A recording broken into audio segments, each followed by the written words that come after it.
Steven sits at home and begins to wonder for what reason Rose had him. Lion suddenly spits out a key, but Steven doesn't know what it's for. He goes to many locations that previously belonged to Rose, but finds nothing that the key can fit in.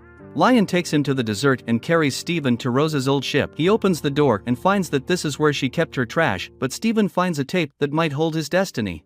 Lion takes him to his dad and he realizes that it's just a copy of his other tape. Steven asks his dad why he was made and he explains that he wasn't born with a reason, he was just born to be Steven. Hearing this, Steven accepts and embraces his father. Steven goes home and waits for a package with Amethyst, but their mailman didn't arrive, so Steven heads into town to find him and realizes that many people seem to be missing from the city.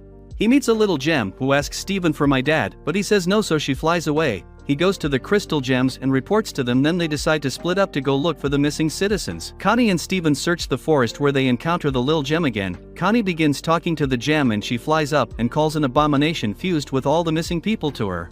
It kidnaps her, causing Steven to attack, but Lil Blue knocks him out and leaves with all his friends. He runs home and tells the gems, but Connie sends him a picture of her location, so they head out to find her. Steven calls Connie's phone and finds it on the floor when the homeworld gems suddenly confronts the crystal gems. They ask Steven for my dad and he realizes that the people they're kidnapping are from the report Peridot sent when they first met. They threaten to start unaliving the captives, so he steps up and claims to be my dad. They take Steven then head into the ship where he decides to free everyone. The giant attacks him, but he blocks the blows with his shield. The gem takes up Lars' girlfriend, but he chooses life and runs away before she frees herself. They open the door and see the gem's fusion holding the ship. Everyone begins jumping into the water, but they get frozen by Lil Blue. Steven tells her that he is Rose. The gems begin to protest, but he decides to leave and save everyone.